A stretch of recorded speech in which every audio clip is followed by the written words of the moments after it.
a publisher, and one day my daughter Christina asked me to write a novel with her. Well, that day was long ago, and that little girl is now an adult. But our novels live on. The Truth Seekers Mystery Series highlights a homeschool family, the Murphy teens, in an action-adventure novel that is sure to entertain as well as teach creation truths. To get your copy, visit our website at truthseekersmysteryseries.com.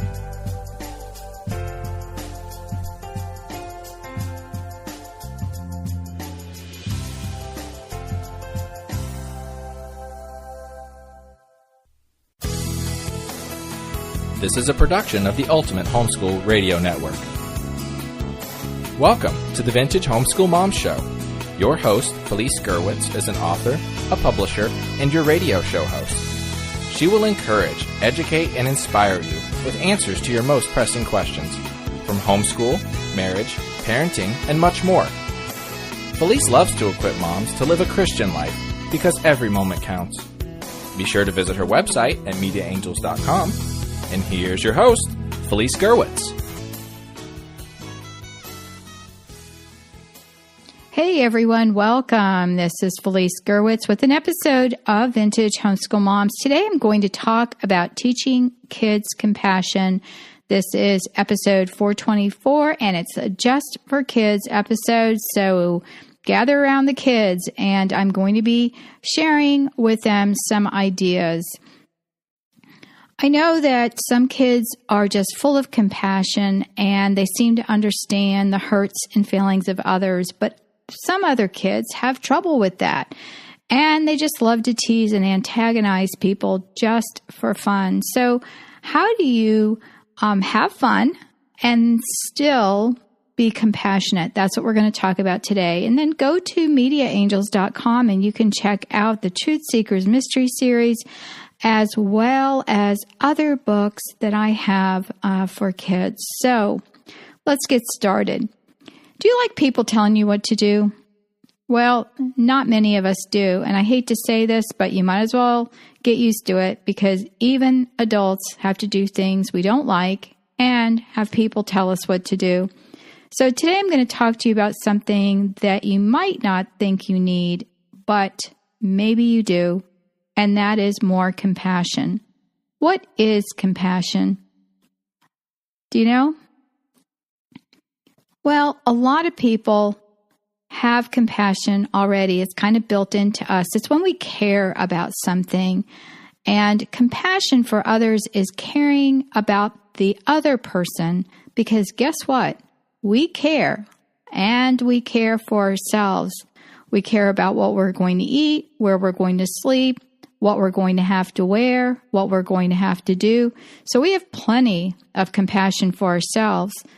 But you may have your own ideas about what this means. It really is thinking about the other person's feelings and trying to understand the other person better. It's also respecting the other person's feelings. You may think your brothers or sisters or someone you know, maybe a friend, is a crybaby because they cry at every little thing. But by making fun of this person, it doesn't make it better, and it doesn't really help to toughen up the person and make them not cry. A lot of times the people who cry are just sensitive, and they care. Not only that, but it can make the person feel worse, and no one, and I mean no one, should ever be bullied. Having compassion means that you feel something for this person, and anger and disappointment is not showing compassion. That would be feeling something for that person, but that's a negative feeling instead of a positive one. Why should we be compassionate? Why should we care? Well, it's part of getting along with other people. Why do we have to get along with other people? Well, believe it or not, you live in a world with people. God gives us the opportunity each and every day to grow and learn in the safety of our own families. Your family life is pretty sheltered. And what do I mean by that? Well, it means you don't have to worry where you're going to sleep or what you're going to eat. You know that even if you get in trouble, you have parents who love you. You know that even if you get upset with your brother or sister, or mom or dad or someone else, that these people in your family care about you and they want what's best for you. There is something that is called giving the person the benefit of the doubt. What does this mean? This means before you jump to conclusions and think the worst of someone, and I know this is easy to do, you should look at the situation carefully before you say anything. Here's the deal. Many times, it's not what you think, and you might get upset with someone and hurt their feelings, and then you need to apologize. And by that time, the damage is done. Usually we show people a lack of compassion when we feel we have been wronged or someone has hurt us. What's our first reaction? We want to fight back because strong people fight and don't get taken advantage of, right? Well, of course, no one wants to be taken advantage of or made a fool of, but just because you're strong doesn't mean you always have to be fighting. You really need to look at the situation and figure it out if you're upset, kind of like a mystery. Some people enjoy making others angry, and that is never nice or kind. But here's an example for you. Let's say you built this amazing Lego creation and you just finished it and you left it on the living room floor because you want to go grab your mom. She's right in the other room and you'll just be gone a second. So you go to get your mom, and by the time you get back, you see your brother standing over the mess and you see him trying to do something with your Legos.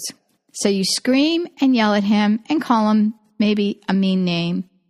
Your brother starts crying or yelling back, and your mom, who's in the room now, gets upset with you.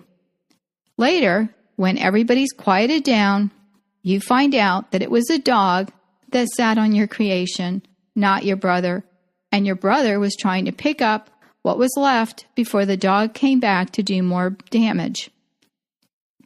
Let me ask you, how do you feel? Remember I said there was a mystery to be solved? So if we get angry and upset, we're not solving a mystery, are we?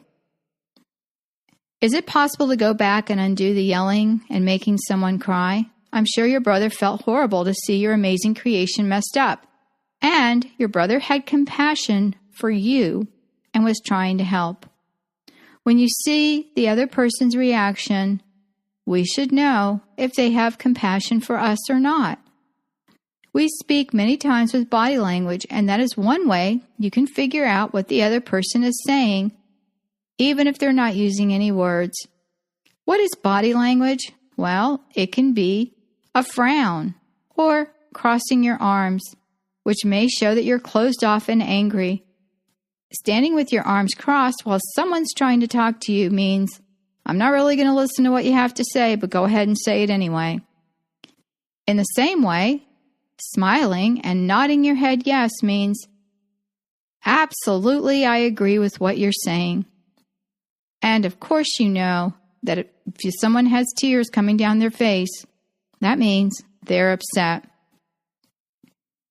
Did you know that someone who is understanding and shows compassion is really going to have more friends? If all we care about is ourselves, it's hard to make a friend. I bet you know someone who only thinks about themselves. Do you know somebody in your family who is compassionate, who gives the other person the benefit of the doubt? Meaning they wait for that person to explain what happened without jumping to conclusions that could be wrong. Who is that person? Is that person you? Do you want it to be you?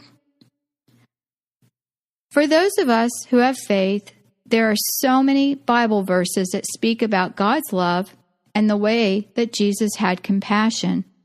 Jesus spent his time not with those who were perfect, but with sinners. Why did he spend his time with sinners? Because Jesus was compassionate. He didn't want people to die with sin on their soul. God is love, and you may have heard that before. Well, if you have the love of God in your heart, it will actually be easier to be compassionate to others because God will give you that grace, and compassion is a grace. Sure, you can be compassionate on your own. Go ahead and try. Let me know how it works out for you. But I will tell you now, it'll be so much easier to pray to the Lord and ask for this gift. This is truly a gift to love others as God loves you. And that's also part of the golden rule. Do unto others as you would have them do unto you. We learned about that in one of our last episodes. Do people mess up and hurt you? Of course. Was it possible in the story I told you about the messed up blocks that your brother could have destroyed it instead of the dog? Sure. But if we don't hear the other person out and allow them to help make it better, you will not be showing compassion. Again, compassion is a gift that we give to others. It is the same gift we get from those that love us and care for us. Most of us are blessed to live in homes that are safe, and we have the example of parents who love us. And because of this love, you should love others as well. Next time you want to lose your temper or see something that makes you not want to be compassionate, try to count to 10. And just wait. Put on your detective hat and see if you can figure out what's going on before you jump to conclusions. See if you can say or think of a better way to say what you want to say. And believe me, this takes practice.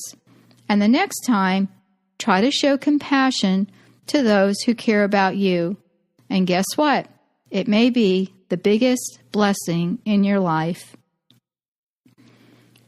Thanks so much for joining me for this episode. You can find the show notes for today's episode at vintagehomeschoolmoms.com. Teaching Kids Compassion, a Just for Kids episode, number 424.